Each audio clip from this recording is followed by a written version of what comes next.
ये आपका question number 1 दे दीजिए इसको। तो question number 1, find out the minimum specific energy. ये देखने वाली बात है, यहाँ पे देखिए मिनिमम स्पेसिफिक एनर्जी, ठीक है। तो find out the minimum specific energy for a 4 metre wide.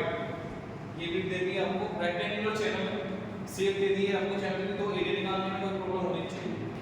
तो rectangular channel carry a discharge of 5 metre cube per second. तो डिस्चार्ज भी दिया है आपको, when the depth of the flow is 0.6 metre, ठीक है। तो सबसे पहले हम देखिए इसमें गिवन डेटा, गिवन डेटा का क्या है देखिए, सॉल्यूशन लिख लीजिए यहाँ पे, सॉल्यूशन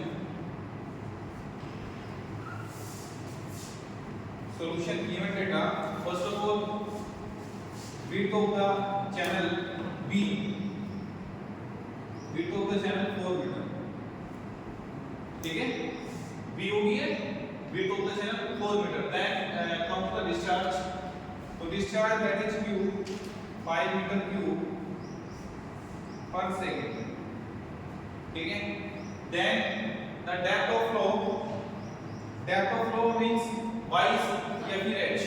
तो y का मतलब ये फॉर्मूला y हमने पुट किया है, y इक्वल टू 0.6 मीटर, ठीक है।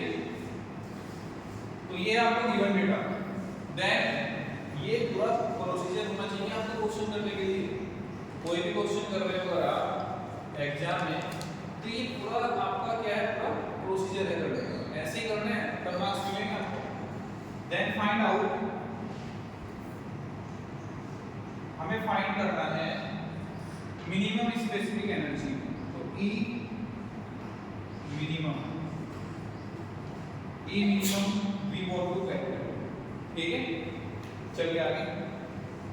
तो यहाँ से सबसे पहले मैं देखता हूँ यहाँ पे E मिनिमम पे तो बाद में जाएंगे, सबसे पहले देखो स्पेसिफिक एनर्जी।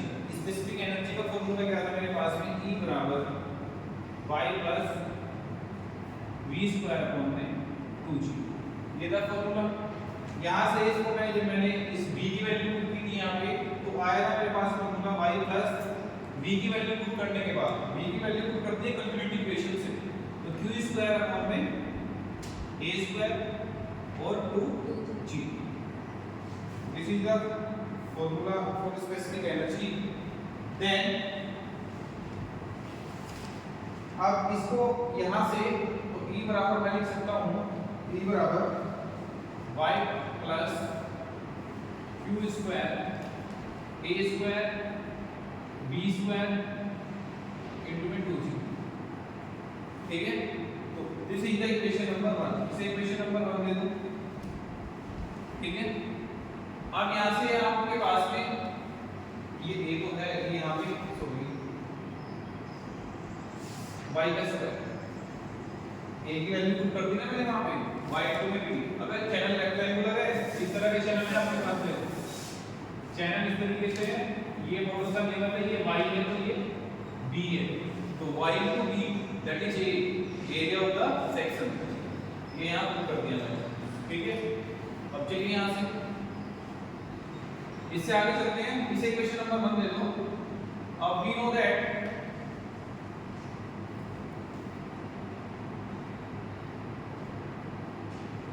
जानते हैं कि जो yc की जो वैल्यू होती है, yc की वैल्यू क्या होगी, yc की वैल्यू होती है q स्क्वायर अपॉन में g और इसका q, ठीक है। तो ये मैंने अभी लिखवाई है आपको critical depth, this is your critical depth. अब यहाँ से क्योंकि फॉर्म में मैं ले गया हूँ इसको इक्वेशन को, फ्रॉम इक्वेशन 1, इस इक्वेशन को मैं क्योंकि फॉर्म में लिखूं, अगर इधर लिख रहा हूँ मैं देखो इसको, तो मैं यहाँ पे लिख देता हूँ E बराबर y प्लस ये हो जाएगा आपके पास में q स्क्वायर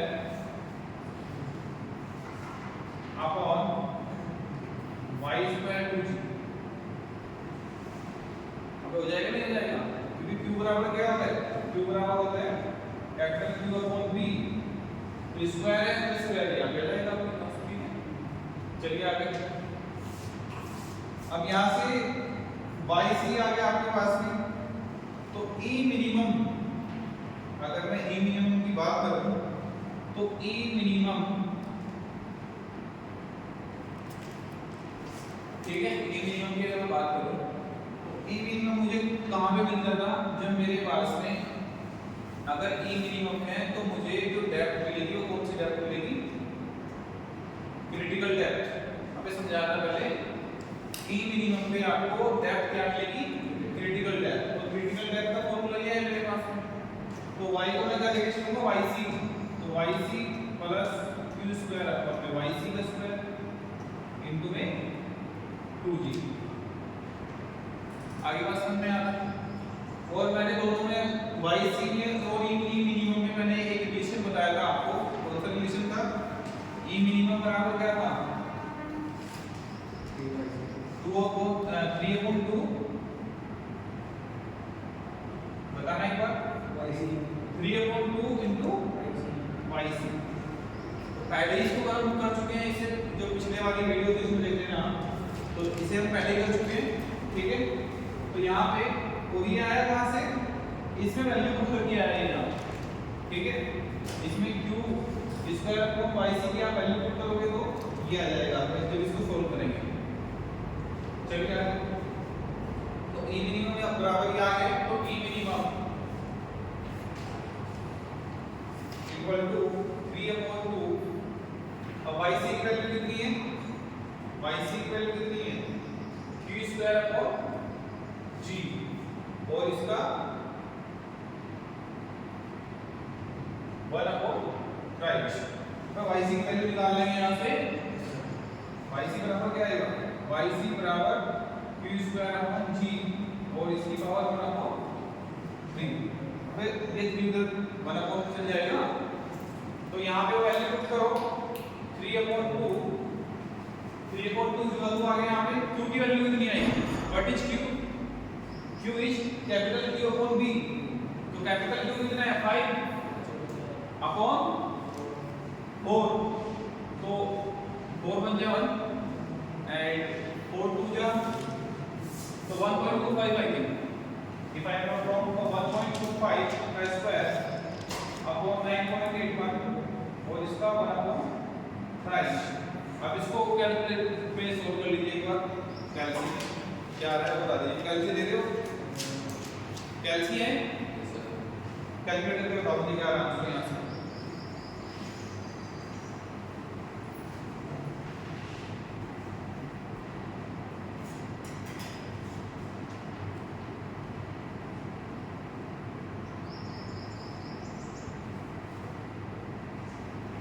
देखो 0.813 मीटर, ठीक है, एनर्जी है तो मीटर में 0.95, ये आ गया आपके पास में मिनिमम।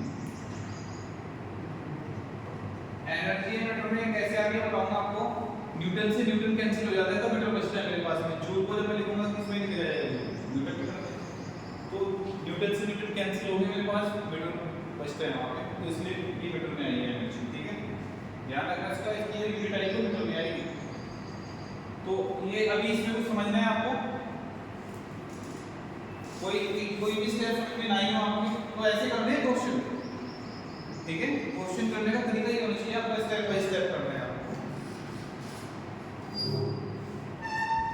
चलिए come to the next question, से रीड कर रहा हूं मैं, हो गया ना।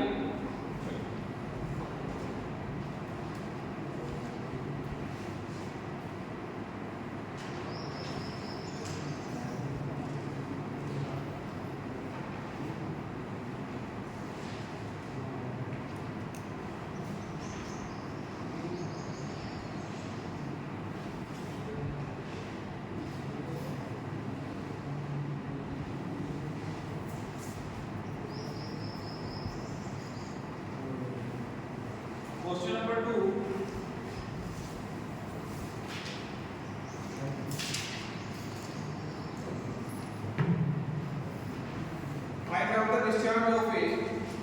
Find out the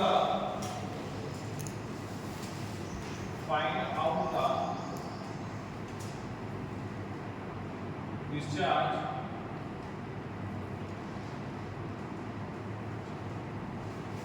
find out the discharge of a 4 meter wide rectangular channel 4 meter wide rectangular channel 4 meter wide rectangular channel अभी क्वेश्चन मैंने पूरा लिख दिया क्या है क्वेश्चन कंप्लीट लिख दिया मैंने तो आप कैसे कह रहे हो उसे if pair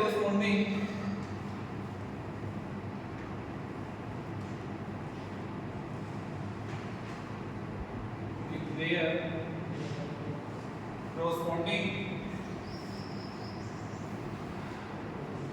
alternate depth are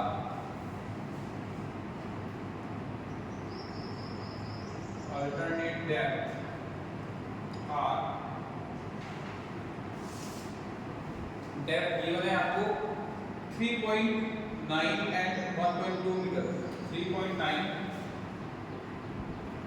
and 1.2 metre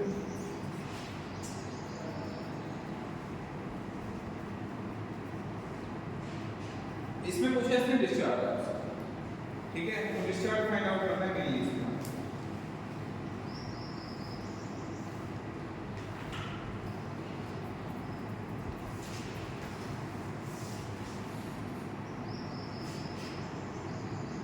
तो first of all same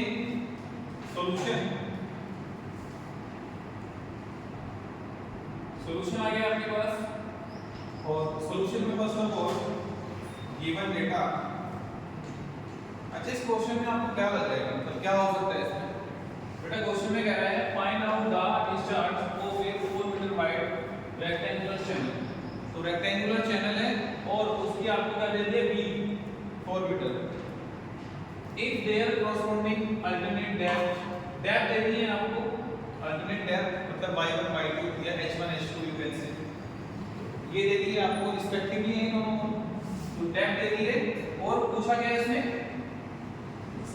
discharge पूछ लिया इस बार डिस्चार्ज गिवन नहीं है इस बार डिस्चार्ज पूछ लिया तो how to do this question कहां से स्टार्ट करें इस क्वेश्चन को तो पहले गिवन डेटा लिखो विड्थ कितनी है विड्थ है b 4 metre then depth y1 3.9 y2 1.2 metre depth in metre ठीक है यूनिट का ध्यान रखना है तो ये गिवन डेटा है फाइंड आउट का मतलब निकालना है आपको डिस्चार्ज क्यों निकालना है आपको डिस्चार्ज की बात कर रहे हैं तो फॉर्मूला सेम है वही फॉर्मूला आपको यूज करने हैं जो पहले मैंने कराया था आपको सेम वही फॉर्मूला यूज करने हैं और आंसर लेके आना है आपको ठीक है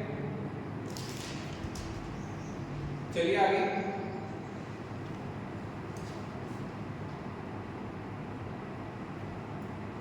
अब बेटा अगर स्पेसिफिक एनर्जी की बात करूं तो स्पेसिफिक एनर्जी आपके पास में होती है T1 सेक्शन 2 है आपको देखो गिवन है सेक्शन कितने गिवन है दो सेक्शन गिवन है ऑलरेडी जब मैंने आपको डायग्राम समझाया था कि आप डिस्चार्ज किसी भी पॉइंट पे निकाल सकते हो किसके चैनल सेक्शन के जो चैनल सेक्शन है कैनाल है उसके किसी भी सेक्शन पे आप डिस्चार्ज फाइंड आउट कर सकते हो मान लो ये चैनल सेक्शन है एक बार समझाया था देख लीजिए ये चैनल सेक्शन है ये बेड है इसको ये वॉल्यूम की डेप्थ है आगे बात एक सेक्शन मैंने यहां लिया और एक सेक्शन मैंने यहां लिया तो ये सेक्शन 1 था ये सेक्शन 2 था आगे बात समझ तो यहां पे इसको डेप्थ y1 है डेप्थ यहां पे डेप्थ y2 है मैंने कहा था जो डिस्चार्ज है वो सॉरी स्पेसिफिक एनर्जी है जो स्पेसिफिक एनर्जी यहां पे E1 है और यहां पे E2 है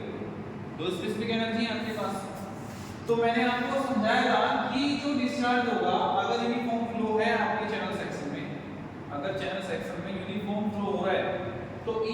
बराबर किसके होगा, E2 के, यानी कि स्पेसिफिक एनर्जी आपकी कांस्टेंट रहेगी।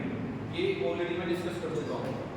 तो E1 बराबर E2 आएगा समझ। तो E1 बराबर E2 है तो मैं यहां से लिख सकता हूं y1 प्लस v1 का स्क्वायर अपॉन 2g बराबर equal to y2 plus v2 का स्क्वायर अपॉन 2g। ठीक है, this is the equation for specific energy. ये स्पेसिफिक एनर्जी की इक्वेशन है और इसको आप किस फॉर्म में लिख सकते हो, देखो इसको मैं इक्वेशन नंबर 1 दे सकता हूं, कोई प्रॉब्लम किसी को, इक्वेशन नंबर 1 हो सकती है। Then from the continuity equation से इसको मैं कैसे लिख सकता हूं, देखो y1 y2 we have already in the question given, it is given in the question but we don't know what is the value of v1 and v2।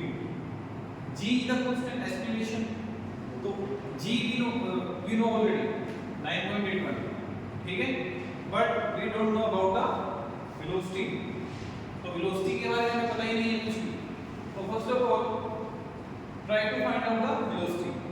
तो velocity find out अगर मुझे करनी है तो सबसे सिंपल जो आपके पास में जो इक्वेशन है या फार्मूला है वो कौन सा है, कंटिन्यूटी इक्वेशन। तो continuity equation from continuity equation v1 बराबर q अपॉन b by 1। अब कंटिन्यूटी इक्वेशन से आएगा q बराबर a into v, तो v बराबर क्या है q अपॉन a और a को क्या लिख सकते हैं v into 1, सिंपल। चलिए देन v2 q अपॉन में v by 2 है। तो equation number 2 and equation number 3, these are the equation 1 2 and 3। then putting the value of v1 and v2 in equation number 1, put the value of v1 and v2 in first। रखो इसमें क्या क्या रखेंगे, मैं यहाँ पे डायरेक्ट वैल्यू पुट कर रहा हूँ इसमें, देखो यहाँ पे y1 की वैल्यू बता क्या है 3.9 प्लस बोलते रहो 3.9 है, देन प्लस v1 की वैल्यू क्या है q स्क्वायर अपॉन 2g का स्क्वायर, नहीं sorry q square upon b square y1 का square and 2g equal to y2 1.2 metre 1.2 plus q square upon b square y2 का स्क्वायर एंड 2g बजाएगा नहीं जाएगा।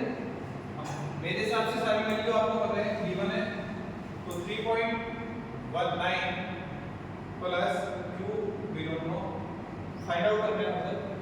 Then v1 की value कितनी है 4 into और इसका भी स्क्वायर, y2 की वैल्यू कितनी है 3.9 इसका square 2 into 9.81 equal to 1.2 plus q square 4 का स्क्वायर 1.2 का स्क्वायर देन 2 इनटू 9.81, ठीक है। तो यहाँ पे केवल और केवल q स्क्वायर की वैल्यू ऐसी है जो आपको नहीं पता है। q स्क्वायर कैसे पैरामीटर है, इसे आप यहाँ से कैलकुलेट कर सकते हो।